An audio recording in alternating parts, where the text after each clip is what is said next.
method on how we are going to solve for the inverse of a matrix. And gagawin natin, so from your matrices, we are now going to apply some operations. So, ang nauuna dyan ay yung ating interchanging of two rows. Say for example, gusto natin na pagpalitin yung ating row 1 pati row 3. So, row 1, row 2, at row 3. So, a-apply lang tayo sa matrix na to ng ating sign or ang ating operation. So, whatever row ang gusto natin paltan, italapat lang natin dyan, row 1, change to row 3. So, ito yung symbol natin ng operation para dun sa pag-change natin sa row 1 at row 3. So, after that, yung magiging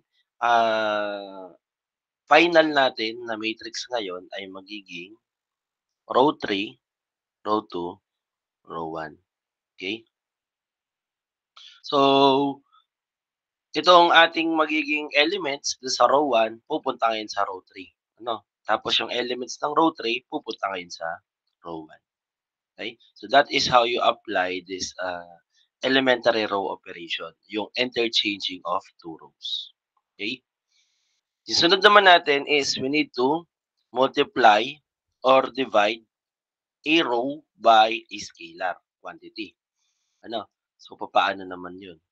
Say, for example, gusto mo na si row 1, papalitan natin ng 3R1.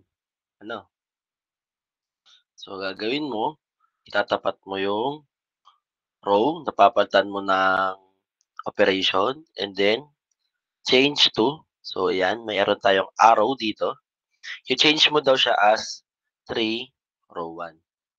So, ngayon, yung ating magiging final matrix o resulting matrix natin, ito magiging 3R1 na, ito R2, ito R3. Pwede naman po na kunwari sabay. Kunwari, gusto mo din na isabay yung R3 dun sa pag-change ng scalar. Kunwari, R3, change to 1/2 R3. So, nag-multiply ka ng scalar quantity dun sa ating row 3.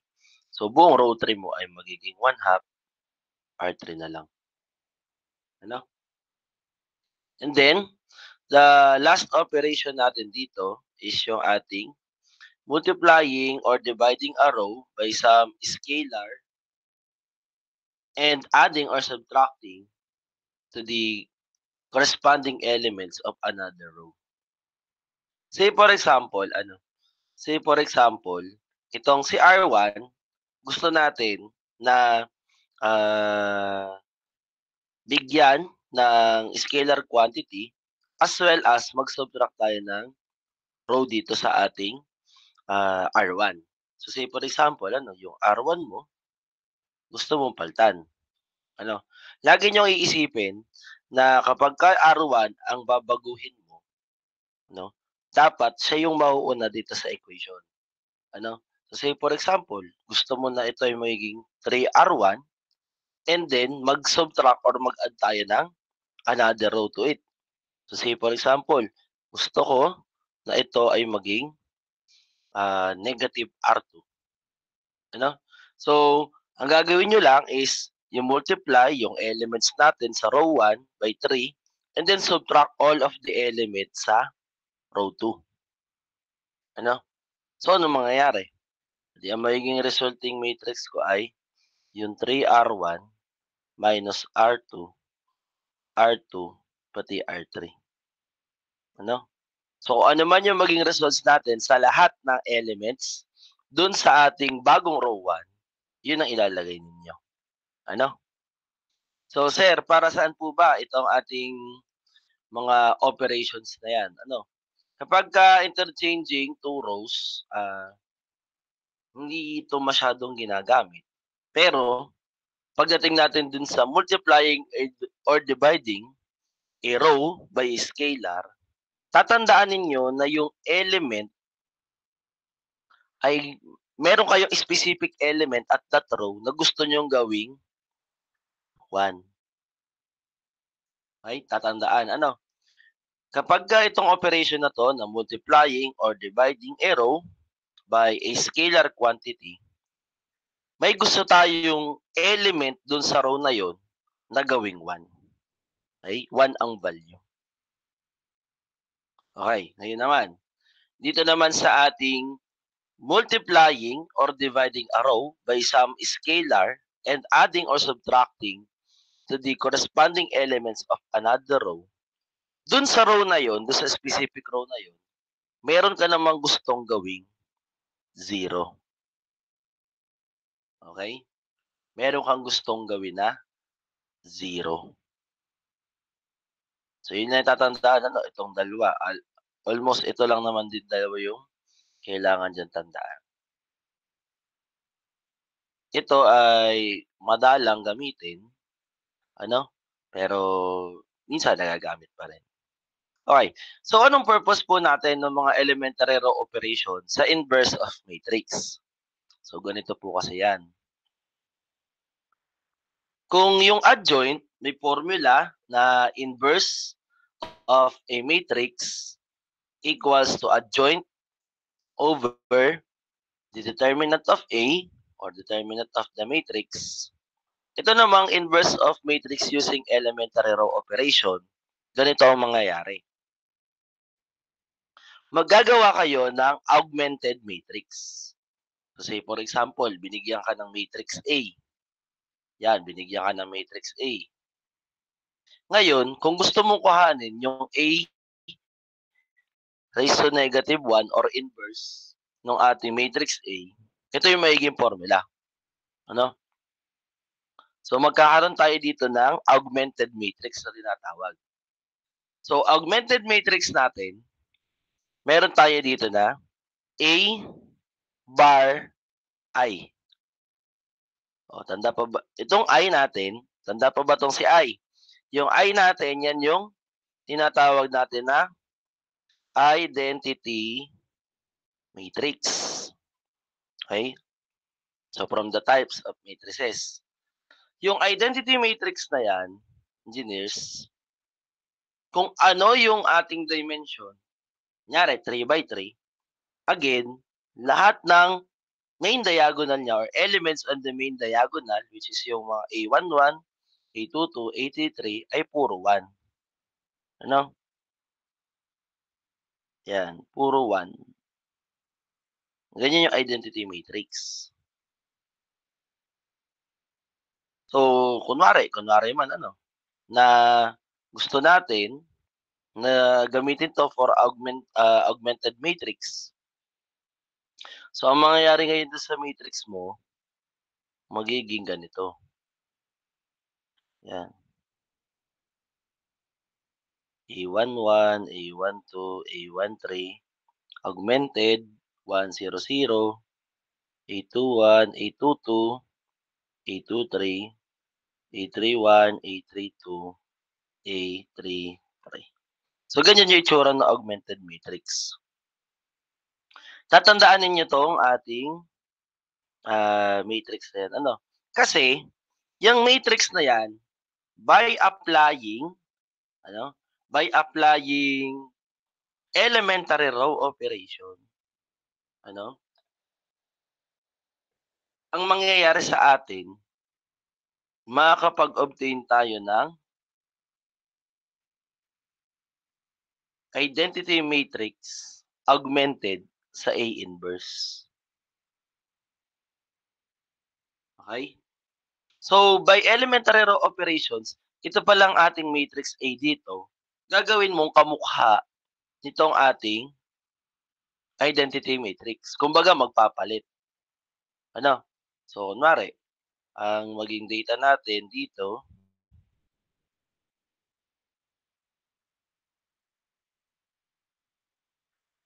yan. So, from galing dito sa AI na yan, sa matrix A and then the identity matrix, magiging ganito naman yung magiging result by applying elementary row operations. So, yung aking magiging matrix naman, magiging 1, 0, 0, 0, 1, 0, 0, 0, 1, augmented siya dun sa A 1, 1, negative 1, A 1, 2, negative 1, A 1, 3, negative 1, A 2, 1, negative 1, A 2, 2, negative 2, A 3, A 2, 3, negative 1, negative 2 na tuloy. Ito pala ay negative 1, yan. A 3, 1, negative 1, A 3, 2, negative 1, A 3, 3, negative 1. So, kumbaga, yan yung elements natin ng inverse of the matrix. Ano? Pero, sir, ano ba yung mga row operation na gagamitin namin? Ano? So, ganito po yan. Ano? Bibigyan ko kayo ng steps para madali ninyong magawa yung inverse of a matrix. Okay. So, manood ng mabuti. Ano? So, ang unang step dyan, type ko na lang. Yan. Step 1,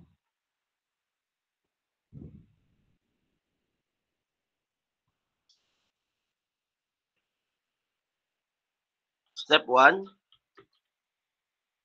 2, 1, 3, 1,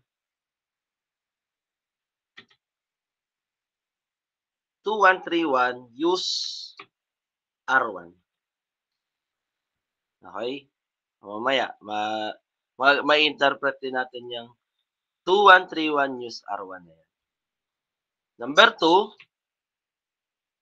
sunod natin ay yung 3, 2, use R2. Okay? Next natin, step number 3, 3, 3, divide. Ano? 3, 3, divide. Okay? So, next natin na step dito ay 1, 3, 2, 3, use R3.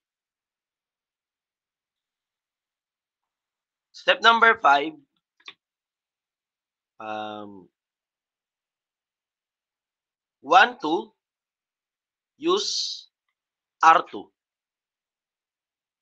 Okay?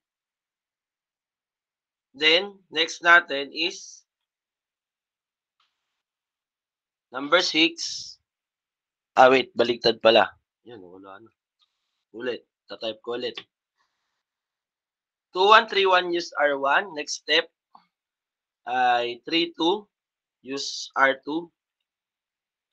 Number 3, 3, 3, divide.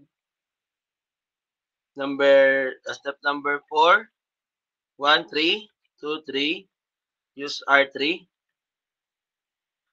Step number 5 natin ay 2, 2, divide. Step number 6, 1, 2, use R2. Then last step natin, 1, 1, divide. Yan. Itong mga steps na to, applicable lang po ito sa 3 by 3 matrix. Ano? Sa 3 by 3 matrix. Okay. Sino dyan yung sinasabi ko na 2, 1, 3, 1, use R1? From the start kasi, meron kang 2, 1, 3, 1 dito. Ano? Highlight mo dapat, 2, 1, 3, 1. Highlight. Yang 2, 1, 3, 1 na yan, gusto mo kasi yan na maging 0, 0. No, kung gusto mo maging kamukha ng 0, 0. Eh, di ba sabi ko nga dito sa taas, sabi, if you want to make your elements become 0, gamitin mo si operation 3. So, bakit merong use R1? Kasi ang mangyayari dyan, yung 2, 1 mo, di ba, nasa row 2. So, magkakaroon ka ng row 2, tapos meron tayo ditong operation. Yan. Sabi natin use R1. So magbibigay ka ng scalar quantity kay row 2, tapos plus or minus ka na lang minus R1. Yan. Scalar quantity ng R2 minus scalar quantity ng R1. Kaya use R1. Hindi ganun din do sa row 3 kasi nandoon yung 3, 1 eh. So bibigyan mo yan ng row 3 operation ng quantity R3 minus quantity R1. So tendency, itong buong row 'to mapapalitan. Yan, buong row na yan para sa sunod na step. Pero itong A21, A31 magiging zeros na. Ano? Okay? So ganun lang 'yon. Although gusto mo na maging zeros, 21 at 31, pero magte-take effect 'yon sa buong row natin. Ano, kaya nga elementary row operation. O di next step, sabi, 3-2 use R2. So yung 3-2 mo, use daw si R2. So kung ano man yung corresponding na value nung katapat niya, edi yun ang gagamitin mo. Ano? So mangyayari dito, row 3, magche-change ko ulit ng operation. So magkakaroon ka dyan ng scalar quantity R3 minus scalar quantity R2. Okay? So ganyan yun. So, ano yung next step? Sabi yung next step, 3-3. Divide. Diba, ano? So, pagka 3-3 divide, magmumultiply ka lang ng scalar quantity para maging 1 yung 3-3 mo. Pero, still, magte-take effect pa rin yun dun sa buong row. So, mangyayari dito sa row 3 over scalar quantity. Para maging 1 yung element mo sa A33. And then, ganun din sa iba. Kagaya nung 1-3, tsaka 2-3. So, since gamit niya si row 1, tsaka si row 2, so bibigyan mo ng operation si row 1 at si row 2. So, gagamit ka nga lang ngayon ng R3. Kung mapapansin ninyo, no, itong sa 2-1, 3-1, use R1. Kung sino yung nasa dulo, yun yung ni-use natin. Kung sino naman yung nasa una, yun yung mga row na kailangan nating palitan. Okay? So, gaya nito. Sa 1-3 at 2-3. Yung 3 sa dulo, dahil sa row 3. Yun namang row 1 at row 2, yun ang papalitan natin. Ano? So, ito. 2-2 divide. So, same lang nung R3. So, baga row 2, so R2 divided by some scalar quantity. Ano? Ito, 1-2. So, mangyayari, ang R2 mo dyan ay, row 1 mo ay magiging quantity R1 minus quantity R2. Okay? The last natin na step ay yung sa 1-1 divide. Ano? So, R1 tapos R1 over some quantity. Ano? So, ganun po yung paggamit natin ng steps natin dito. Also, meron din naman ganyang steps sa 4x4. Ano? Parang ipa-pattern lang natin yan dun sa mga steps natin dito. Ano? Kumbaga kasi dito, engineers, ganito yung sunod-sunod ng pagbabago. So, unang step, babaguhin mo 'tong unang dalawang 'to. Second step, babaguhin mo 'to, gagawin mo 0. Third step, gagawin mo 'tong 1. Ayan. Tapos fourth step, gagawin mo 'tong zeros. Ano? Sunod natin, fifth step, gagawin mo 'tong 1. Sixth step, gagawin mo 'tong 0. And then last step, gagawin mo 'tong 1. Gano'n yung sunod-sunod. So, baba, baba, baba, taas, gitna, taas. Ayan, ganyan yung magiging pattern natin.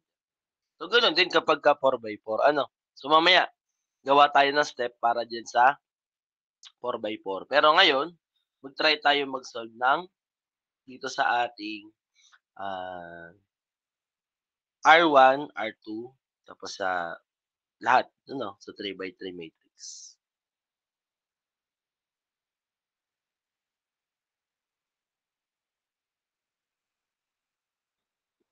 Okay, so ayan. So, start tayo ng pagkuha ng inverse of matrix nitong ating given na matrix dito, ano, using elementary row operation. So, yan, elementary row operation. So, at ito yung steps. So, una nating gawin is to transform our matrix into inverse of matrix. So, sabihin na natin that this is matrix A. Ito ay matrix A natin. So, una is transform muna natin into an augmented matrix. So, ito ay magiging 1, 3, 4, 5, -2, -3, 2, -3, -4, bar 1, 0, 0, 0, 1, 0, 0, 0, 1. So, ayan. So, sabi, ang unang step daw natin dito sa ating 3x3 inverse ay 2, 1, 3, 1 use R1. So, i-highlight muna natin itong mga kailangan natin palitan na elements. Ito, expected natin na gawing zeros. Ano? Kasi ito yung kailangan nating gayahin, yung identity matrix. So, itong unang dalawa, so ang mangyayari dito ay papalitan natin yung R2 pati R3. Pero ang tanong, papaano ba tayo gumagamit ng ating mga scalar quantity para dun sa ating equation? 'Di ba sabi natin dito, R2 yung ating 1, 2, sorry, ating 2, 1, 3, 1 use R1. Ano? So yung 2, 1, 3, 1 use R1, so magkakaroon ka dun ng sa R2, so R2 minus yung sa R1 natin. Pero hindi pa natin alam kung ano yung coefficients dito, 'di ba, 'no? So makikita niyo yung coefficients nitong ating, R2 at R1 gamit yung mga elements na kailangan natin gawing zero, ano. So, dito sa R2 yung gusto nating element na gawing zero or yung focus ng R2 is yung 5, 'di po ba, 'no? Yun namang katapat niya yung katapat nito or nung R2 sa R1 is yung 1, ano. So, mangyayari yung focus element natin sa R1 ay yung 1. So, ganito lang ang mangyayari diyan, criss cross tapos plus na dito, ano. So, criss-cross na lang tayo. So, mangyayari dito, kung ano yung coefficient nito pupunta sa R2 which is 1. Yung coefficient naman na 5 pupunta ngayon sa R1. So, gano'n po tayo maggawa ng ating, ah, magiging equation para sa ating pong, row operation dito na gustong gawin nating element ay 0. O mangyayari, criss-cross minus lang, ano. So, rekta na 'yan dito. Ito magiging R2 minus 5R1, ano. So, gano'n din gayahin natin yung para sa R3. 'Di ba sabi natin criss-cross minus. So, yung focus element natin sa R3 ay yung 2, tapos yung katapat niya sa R1 is si 1. So, criss-cross minus, so magiging R3 minus 2R1, ano. So, palaging unahin ninyo yung row na babaguhin. No, kagaya ito R2, R3. Inuna ko sa equation yung R2 at R3, ano. And then after niyan, apply na natin sa buong row yung atin pong equation, ano. So, gamit ka ng calcu. Okey, gagamit ka ng calcu ngayon dito. Pero since si R1 natin, itong buong R1 na 'to ay hindi naman magbabago, so i-copy na lang muna natin. So, 1, 3, sorry, this is -1 pala. -1, 3, 4. Augmented 1, 0, 0. Ano? So, baguhin natin yung buong R2. Ano, gamit itong equation na 'to. So, para mas mabilis diyaan, puwede niyo namang gamitin yung mga letters, ano, yung A at B. So, kumbaga yung A natin magse-serve as R2, yung B natin magse-serve as R1.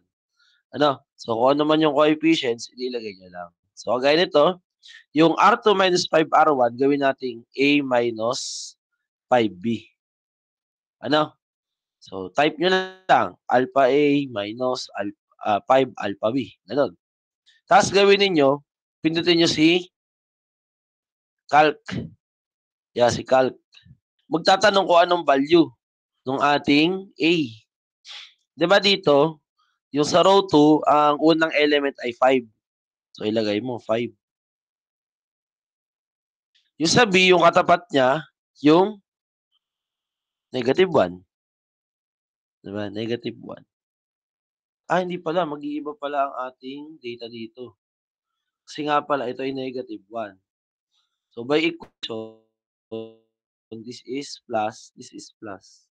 Sorry, this is negative, this is negative. Kasi nga pala -1, 'di ba? So, criss-cross tayo. So, 'yan. Sorry.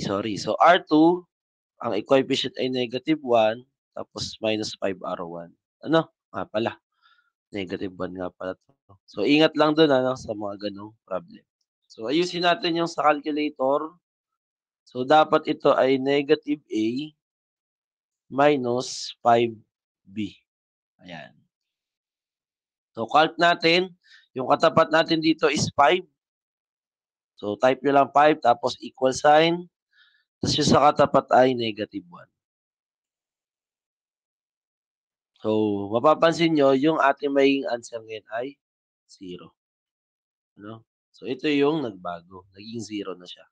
Then, apply nyo dun sa rest ng atin pong data. Ano? Sa rest ng row. So, equal sign ka ulit. Magtatanong ano, A. Ano yung A mo? So, yun sa R2. So, sa second element, -2 tayo. -2. Tapos yung katapat niya, yung second element, edi 3 sa row 1. So, -13. So, gano'n naman, ito namang dalawang 'to. 'Di ba, yan yung R2, R1 sa third element. So, yan ita-type mo, yung A mo -3, yung B mo 4, so -17. Tapos apply din natin dito. So, 0 sa A, 1 sa B. So, -5. Sunod, 1 at 0. So, 1 ito naman ay 0. Sagot ay -1. Tapos 0, 0. Ito po engineers, kapagka yung dalawang elements mo parehas 0, matic ang lalabas ay 0. Para i-prove lang natin sa calcu, ano? So, equal sign, 0 'to, ito 0 ulit. Ayan. So, 0 talaga lalabas. 'No? So, 'pag natapos ka na do'n sa second row, gamitin mo naman yung row operation sa R3. So, type lang natin. So, -A minus 2B. Tapos same process, pindutin niyo yung calc. Magtatanong ng element, 'di ba? So, yung first element natin sa row 3 ay 2. So, enter mo. Tapos, -1 naman sa B. So, magiging sagot ay 0. Ano? So, yun kasi yung purpose natin. Gagawin nating zeros muna tong unang dalawang to. Ano? The next natin, ito, -3 pati 3. So, ingat lang sa pagtingin sa mga data. Ano? So, ito ay -3, tapos sunod ay 3. Sagot, -3. Next natin, -4 pati 4. So, this is -4, saka 4. Sagot natin is -4 din. Parang parehas lang eh, no? Sunod, 0 tsaka 1. 0, 1. Sagot, -2. Update. 0 at 0. Ito, 0, 0. Automatic 0 na yan. Pero check natin. 0, 0, oh, 0, di ba? Tapos yung last, 1 at saka 0. So, 1 to 0. Yan, -1. So, update lang. Okay? So, after nating mabago yung ating matrix, yung second step na tayo. 3, 2, use R2. So, ito, 3, 2. Papalitan natin yung 3, 2, gagawin nating 0. Ano? So, sabi, 3, 2, use R2. So, ngayon, R3. So, magkakaroon tayo ng coefficient. Ano? Sa R3 minus R2. Pero, ano yung focus element natin sa R3? That is -3. Focus element natin sa R2, yung katapat niya is -13. No? So, criss-cross minus lang tayo. So, we will have -13 R3 plus, may plus na kasi -2. Ito ay negative. So, plus 3 R2. Okay? So, ganyan gumawa ng ating equation. Ano? Okay. So, apply na natin tong operation na to dito sa ating next step o sa next matrix. So, since hindi naman magbabago si R2 at saka si R1 at si R2, sorry. Ayan, copy nyo na lang ulit. So, -1, 3, 4, 1, 0, 0, 0, -13, -17, -5, -1, 0. Ayan. So, ngayon, update na natin si R3. So, still, kapag mag-a-apply kayo sa calculator, ano, element sa element. Kung first element pa rin. Ano? So, yan. Ito 0, ito 0, ano? So, type natin yung equation, -13a plus 3b. Tapos calc, 0 daw sa unang element, 0 din sa pangalawang element. Matic, 0 na yan. Next natin, -3 tsaka -13. So, sa A ay -3, sa B ay -13. Sagot, 0. Next, -4 tsaka -17. So, we will have -4, -17. So, sagot ay 1. Next, -2 tsaka -5. -2, -5. So, sagot ay 11. Tapos, 0 pati -1. So, 0, -1, -3. Then, -1 at 0, -1, 0. So, sagot ay 13.